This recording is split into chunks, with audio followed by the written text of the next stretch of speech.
একটা কবিতা, একটা বড় প্রশ্ন। আমি বলছি অসুখী একজন কবিতার কথা। তোমরা ইতিমধ্যে অনেকেই এই কবিতার সমস্ত প্রশ্ন প্রস্তুত করে ফেলেছো লেখার জন্য।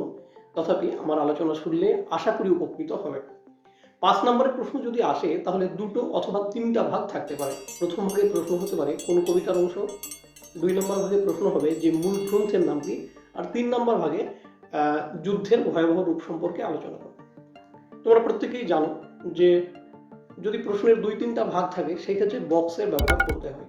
প্রথম ভাগের উত্তর দেওয়ার জন্য উত্তর কথাটা লিখে সরাসরি লিখবা যে এই লাইনটি বা আলোচ্যমান লাইনটি অসুখী একজন কবিতা থেকে নেওয়া হয়েছে।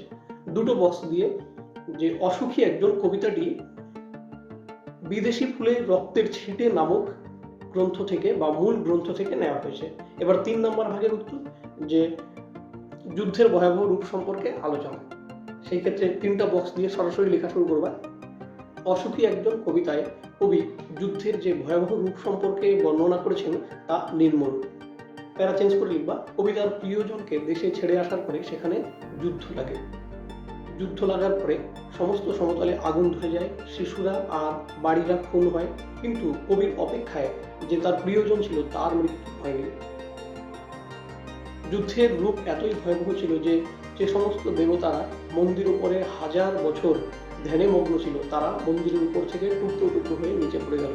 কবির সেই মিষ্টি বাড়ি, বারান্দা, যেখানে কবি ঝুলন্ত বিছানায় ঘুমাতেন, প্রাচীন জলতরঙ্গ, চিমনি, ছড়ানো করতলের ফটো পাতা সবকিছু চূর্ণ বিচূর্ণ হয়ে গিয়েছিল। যুদ্ধের শেষে আমরা লক্ষ্য করি যেখানে ছিল শহর সেখানে ছড়িয়ে রইল কাঠকয়লা, মৃত পাথরের মূর্তি, বিভৎস মাথা, রক্তের একটা কালো দাগ।